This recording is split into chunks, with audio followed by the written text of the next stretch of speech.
Coming up on Arirang News. Amid growing concerns against Pyongyang, Seoul and Washington launched a key combined military exercise on Monday, with an increased number of field events and the first civil defense drill under a nuclear attack scenario. Marking the first anniversary of the historic Camp David summit, leaders of Seoul, Washington, and Tokyo released a statement reaffirming their resolve to tackle North Korea's threats and regional challenges together. COVID-19 is gripping South Korea, with experts forecasting the number of new infections to surge to 350,000 per week by the end of August. The government has allocated a budget for additional purchases of medicine.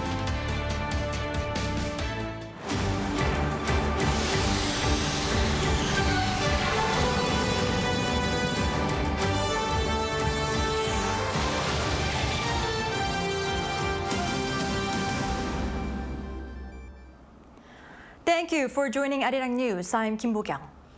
The Allies' key annual military training kicked off today, seeking to strengthen their defense posture against North Korea's potential nuclear attacks. Our correspondent Bae Eun-ji starts our coverage. A major combined military exercise between Seoul and Washington officially kicked off on Monday. The 11-day Ulji Freedom Shield exercise that's set to take place in South Korea until next Thursday includes computer-based simulation and combined field training exercises, focusing on bolstering the Allies' defense posture against threats from Pyongyang. It also includes civil defense drills involving government agencies, with exercises that simulate a nuclear attack from North Korea for the first time this year. We will conduct training aimed at responding to North Korean nuclear threats with regional units taking part in government drills. South Korea's Joint Chiefs of Staff also said this year's exercise will involve some 19,000 South Korean troops and that it plans to carry out more combined field training.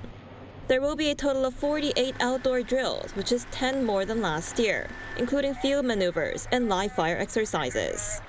The military also said the exercise will further strengthen the Allies' capability and readiness to defend against North Korea's weapons of mass destruction by utilizing a variety of assets across all domains, including space.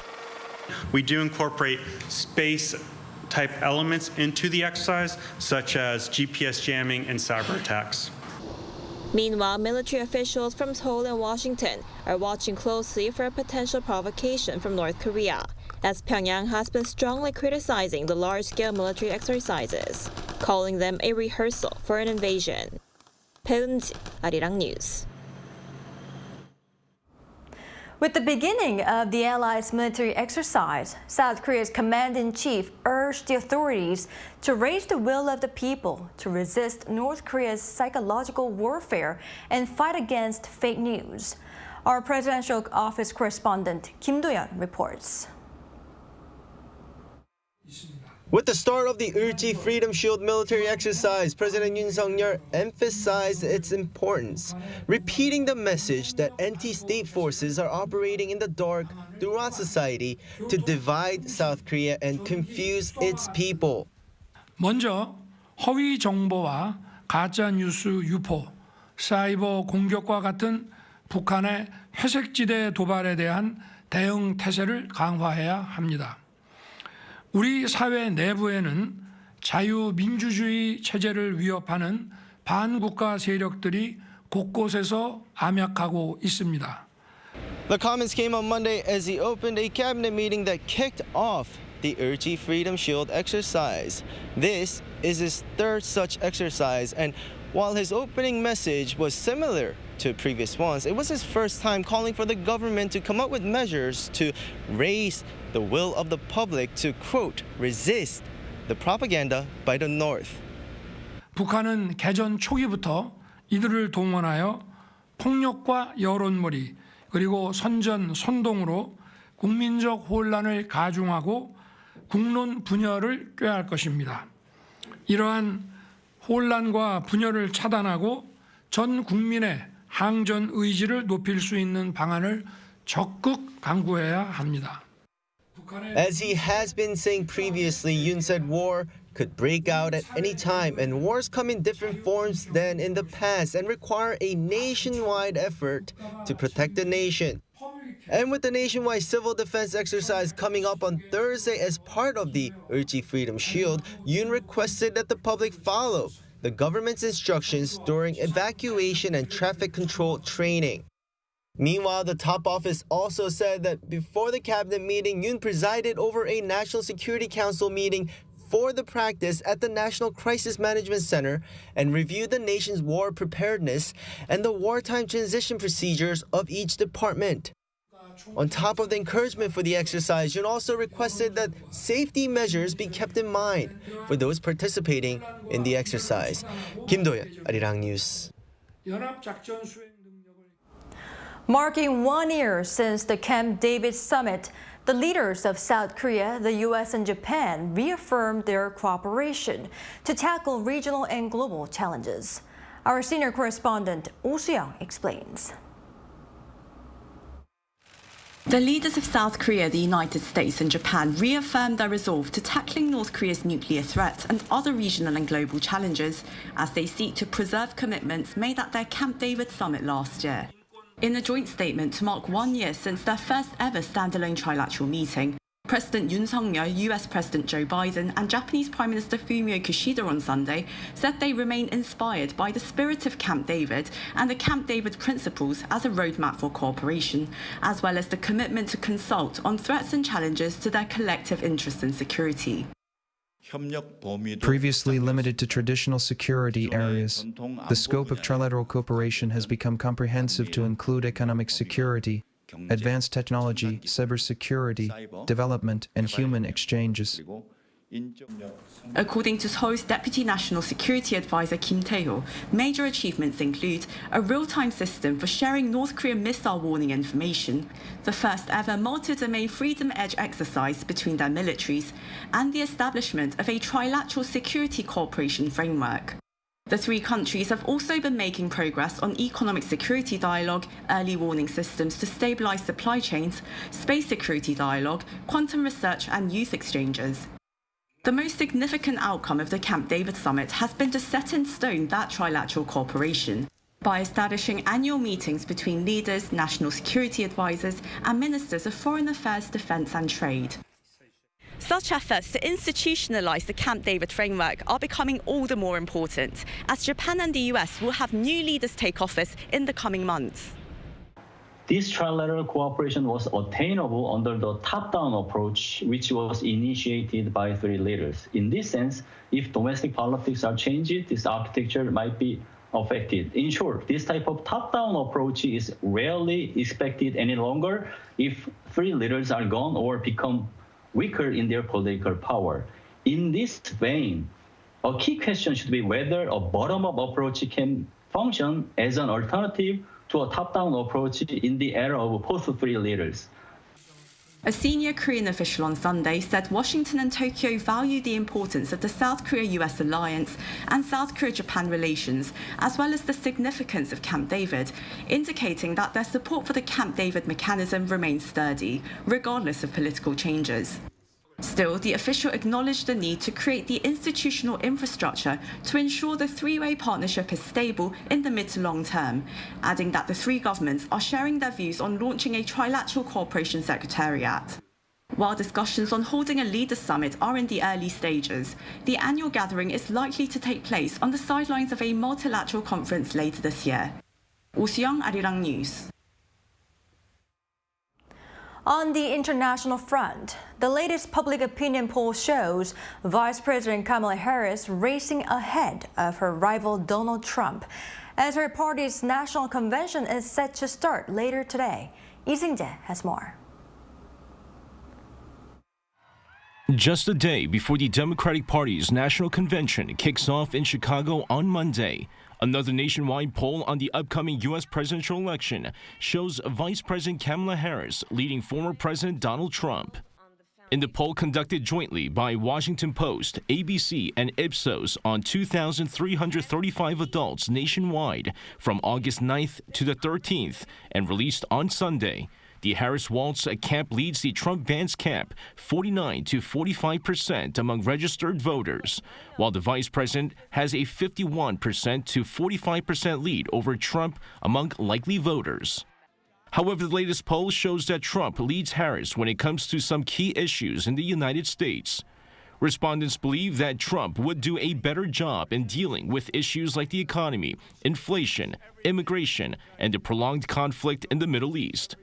When it comes to other issues like healthcare, abortion, and race relations, Harris has a double-digit lead over Trump. The latest poll also shows that Harris is enjoying growing support from swing voters. While Trump previously had a 4 percentage point lead over Joe Biden from independents in July, Sunday's poll showed that Harris has an 11 percentage point lead over Trump. Considered the classic swing voters, independents have gone with the winner in 9 of the last 12 presidential elections. Harris has seen slight leads over Trump in a number of other nationwide polls, but many pundits believe it's still too close to predict the outcome of November's election. While Harris officially won the Democratic presidential nomination in an online vote 2 weeks ago, she will accept the party's nomination and give her acceptance speech on Thursday, the last day of the 4-day national convention. 이승재, Arirang News. In the Middle East, U.S. Secretary of State Antony Blinken is in Israel to promote efforts to ease tensions in the region. Our Yoon has the latest. U.S. Secretary of State Antony Blinken arrived in the Israeli capital of Tel Aviv on Sunday with hopes of securing a Gaza ceasefire and hostage release deal. But just hours after landing, Hamas raised doubts over an agreement being reached. After 2 days of talks in Doha last week, the mediating countries, Qatar, the United States, and Egypt, delivered the latest proposal to Hamas. The Palestinian group's response on Sunday was that the proposal was aligned with Israeli Prime Minister Benjamin Netanyahu's recent positions, saying that he refuses to end the war and withdraw Israeli forces from Gaza, including along the border with Egypt. Hamas reiterated that these were 2 conditions the group sees as the basis for any agreement, and said Netanyahu is responsible for thwarting the efforts of mediators by delaying the reaching of an agreement. Meanwhile, Netanyahu insists that pressure should be put on Hamas and not Israel, adding that the militant group did not send a delegation for ceasefire talks. Blinken is set to meet senior Israeli leaders, including the Prime Minister, on Monday. And following his meetings in Israel, Blinken will move on to Cairo for further talks in an effort to close the gap between Israel and Hamas to reach an agreement. Meanwhile, violence continued in Gaza on Sunday. Palestinian health authorities said Israeli airstrikes killed at least 21 people in Gaza, including 6 children. Yoon, Arirang News.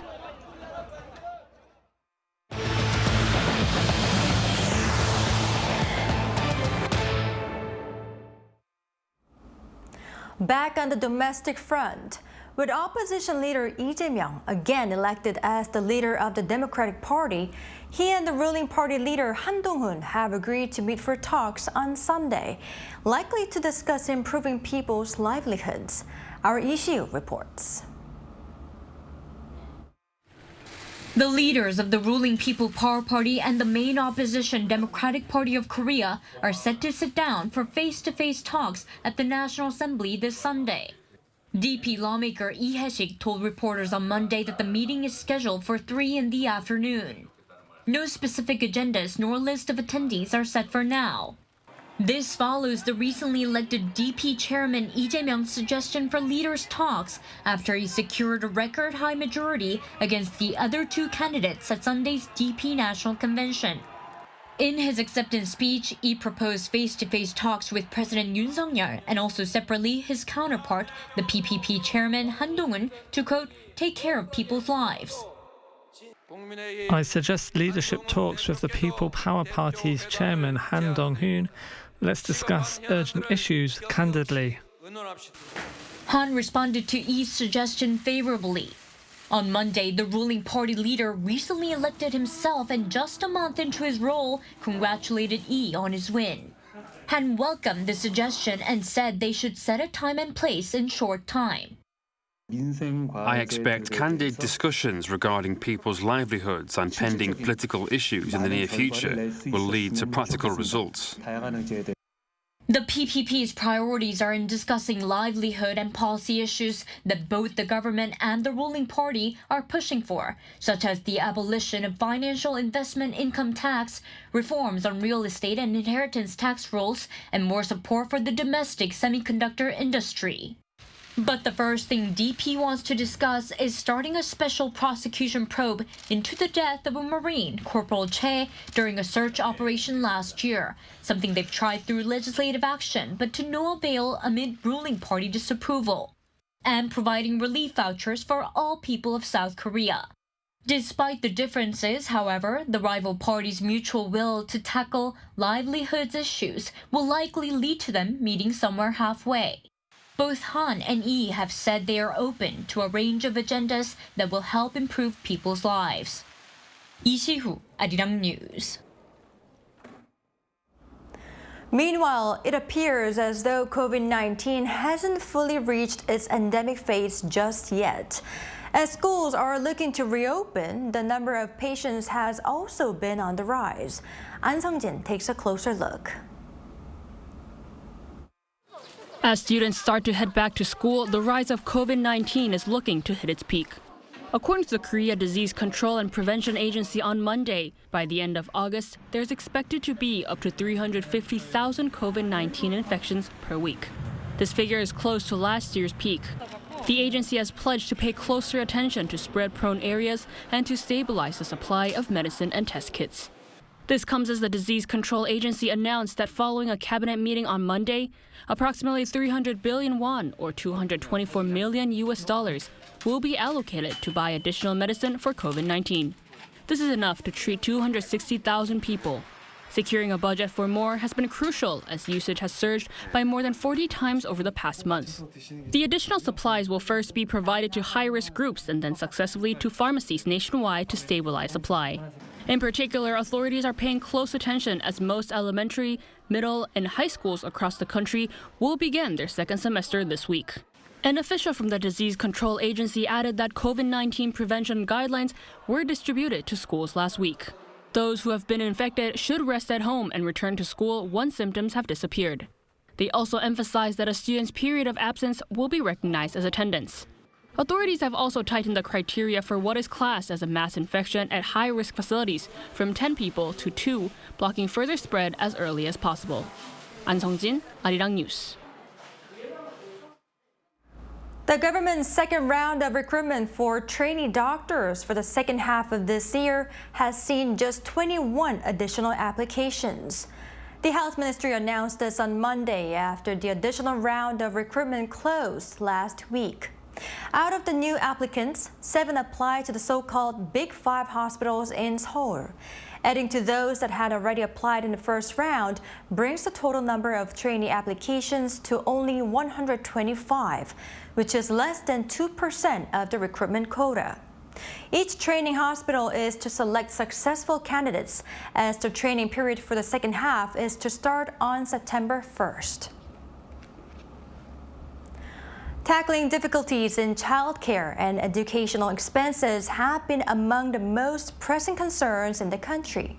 To this end, the Neulbom School program for first graders has been introduced, and now it's being expanded across the nation. Our Yoon is evaluating the major changes this program brings to students. On a weekday during summer vacation, first graders at an elementary school in Gyeonggi-do province are engaging in a variety of activities.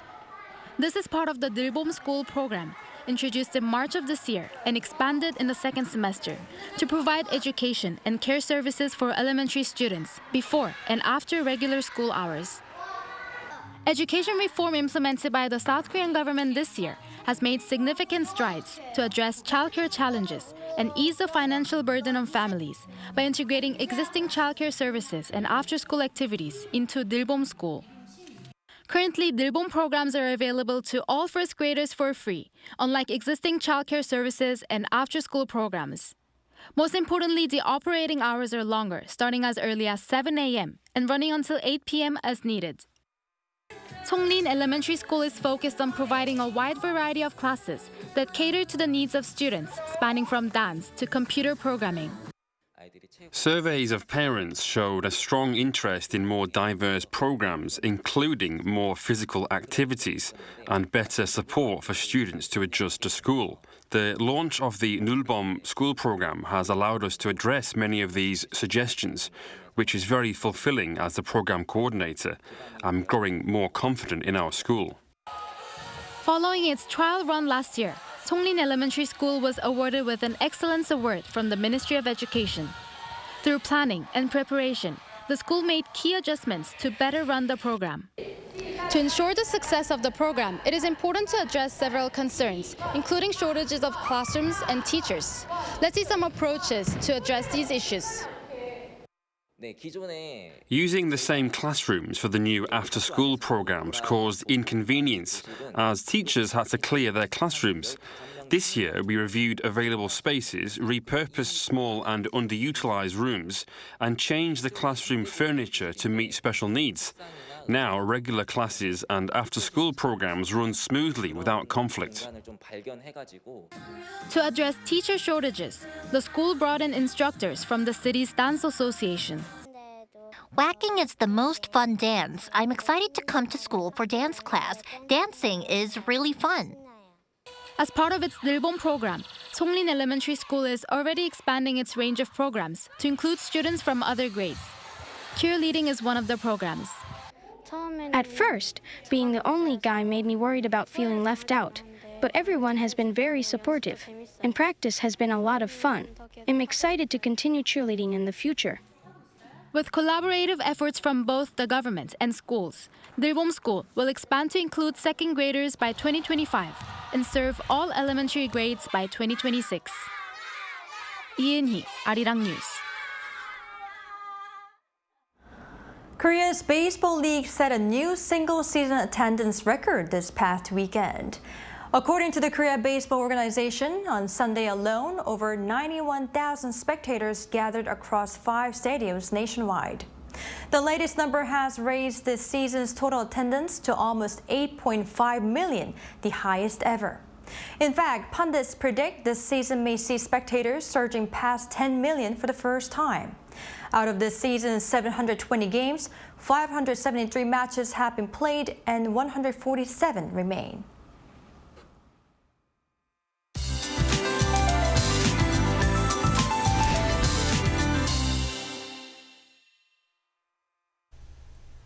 As the 9th typhoon of the season, Typhoon Jongdari moves north, Korea will also be directly affected from tomorrow.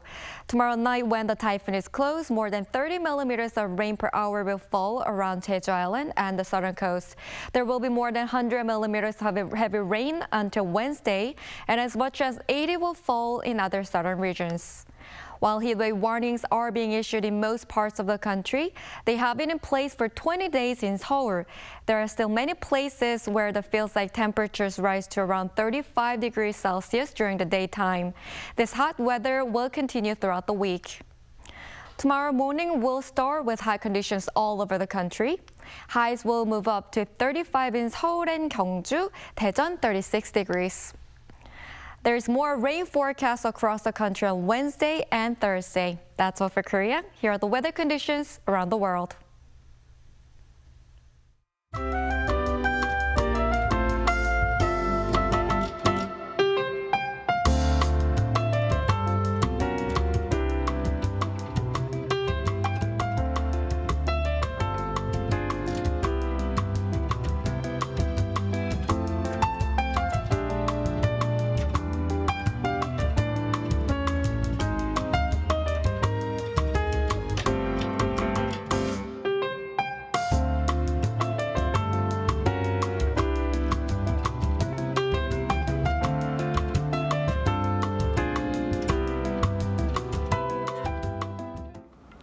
That's all we have for today. Thank you for watching. Arirang News will be back at 9 a.m. Korea time.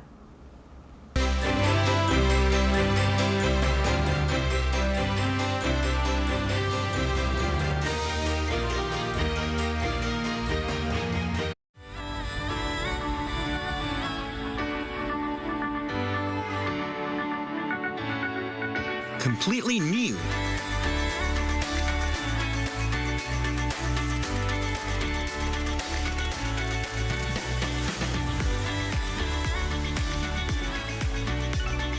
but something anyone can